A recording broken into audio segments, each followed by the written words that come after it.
woñ loxoom. exactement. bu ko neexee mënoo woñ loxoom. ah oui. parce que nag da nga nekk ci ndigali kenn. moo tax foofu nag la Sénégal war a liggéey. ay réformes. andi ay réformes pour quand même may le magistrat bi jàng comme le magistrat du siège. parce qu'ils sont tous sortis de l'ENA. oui de la même école. waaw de la même école. ñoom it ñuy mën a bañ quelque part. waaw ñoom ñu am yoo xam ne aussi qu'il y a des limites. objectives. oui. alors loolu mooy andi souvent interprétation yi mais également dans toute organisation dans tout corps foo nga gis ñoo xam ne mooy ils font l'exception.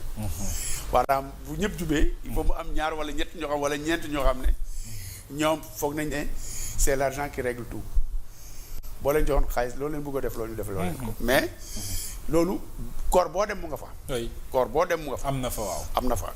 loolu nag dafa bokk ci li nga xam ne man li may yaakaaroon que ñii bu ñu ñëwee que dégradation des valeurs yooyu la ñuy njëkk a liggéey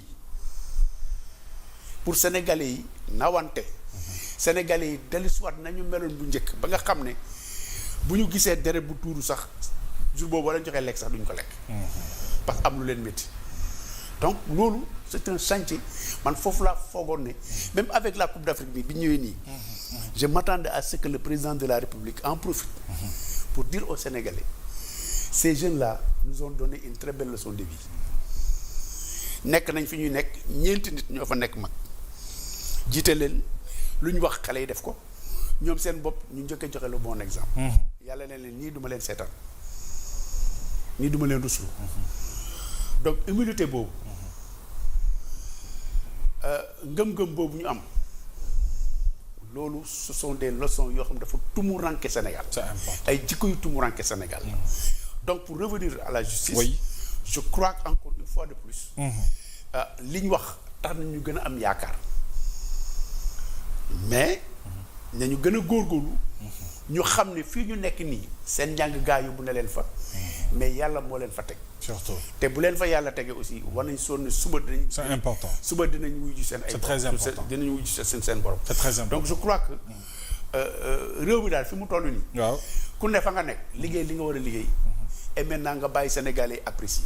am na solo sans pression alors Théodore Monteil premier ministre ca Maroc nee na wala confirmé na ne le seul problème bi Sénégal am actuellement du économique du dara waaye justice bi la man nag je me demande comment expliquer cela ak j'ai envie de demander lan mooy problème mu le premier ministre bi institution comme ni nga ko rappelé sànq ak sunu secteur justice bi lan la. en fait du Sénégal moom problème moo am du justice Sénégal moo am problème mu justice mais defe naa ne premier ministre moo am problème mu justice quand même parce que kii la fi mu nekk nii wéy la daanaka wéy la daanaka à chaque occasion waaw oui tudd justice bi ngañ justice bi justice bi ak Macky Sall xam nga Mohamed waaw bi may ñëw ci émission bi dama ne woon bu ma posé question politique sax du ma tontu dama ko naan na ma posé question sur l'éducation à la citoyenneté. oui quand même c'est américains yi dañ naan da ngay jàng 15 ans politique doog a nekk candidat ci dara. oui. jàng politique xam lan mooy citoyenneté. xam nga gis nga boo dawalee oto sax. daw sur la bande de sécurité. yow waroo nekk candidat ci dara. booy dawal oto guddi di taal phare au lieu nga taal feu de croisement. waroo nekk candidat ci dara. mais xoolal niveau boobu lu amee solo. nit ku mënul respecter institution dëkkam. warul nekk candidat ci dara. parce que institution mooy dëkk. dama koy wax toujours. quelle que soit sa position d'opposant. oui da nga war a respecter institution yi. président de la République. Assemblée nationale, député, justice. Surtout la justice. Parce que bu lépp jeexee justice bi mooy taxaw pour tàggale citoyen yi. exactement. moo met sa biir kër yaag sa soxna ak say doom bu fa règlement intérieur amul dara du fa dox. anarchie lay doon. mënuñ saa yu justice bi waxee ñu koy commenter. ba pare ñun ñoo jox doole jooju magistrat yi. Ah oui. Moi j'ai toujours cru que la justice sénégalaise, il y a des magistrats de très très très haut niveau avec une probité irréprochable. Comme ni ko Ablaye waxee kuréel goo gis dina am ay brebis galeuses. waaw dëgg la. mais yooyu ay exception la. Sénégal mu fi lim fii ba gannaaw ëllëg ay turu juges yoo xam ne. ils ont fait notre fierté. bien sûr. au Sénégal et partout ailleurs dans le monde. bu fekkee ne nag dañu toog ñu foog ne que ñun justice bi dañ ko war a orienter ni ñu ko bëggee mais dañuy nax suñ bopp. Le juge, il connaît le droit et il dit le droit selon des lois votées par le législateur. Kenn mënu ci dara bu koy def il le fait en son âme et conscience bu tëddee moom la ak borom. Donc nañ bàyyi justice bi mu def liggéeyam. Les magistrats ont lancé un message fort montrant que le temps de la justice n'est pas le temps de la politique. Que seen liggéey dañ ko war a def ci dal ak ci anam yu mu gën a rafete selon le respect des textes. Maintenant oui. on a un système judiciaire boo xam dafa am un procureur de la République qui dépend du ministre de la Justice.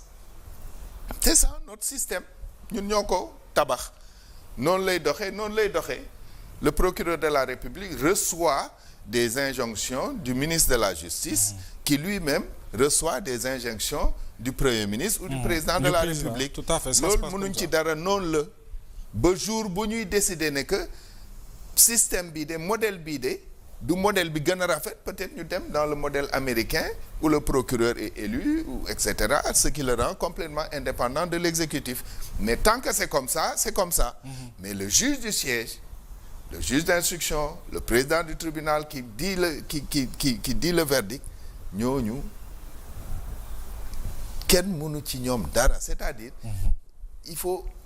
il y a tous les mécanismes mis en place pour qu'ils soient libres. Moo tax man quand on parle de liberté des juges ou liberté de la justice, je me pose des questions. Il y a pas de possibilité de contraindre un juge. Sauf s'il le veut. Ah oui. Sauf s'il le veut. Carrément. Et je pense que c'est des gens yoo xam ne dañu waat. C'est des gens yoo xam ne pour man dañu gëm yàlla comme man. Donc damay am nu ñu koy waxatee un a priori positif et favorable vis-à-vis d'eux. C'est ce que j'ai toujours dit. Très bien. J'ai toujours dit que dans une république, il faut toujours défendre les institutions et quand on arrive au pouvoir, il faut essayer de les parfaire et non de les démolir. C'est ça. Alors Ablaye, dans le cadre de la reddition des comptes, parlant toujours de justice, gis nañu fi la sortie de la ministre bi ñu dénk wàllu justice ci dossier bien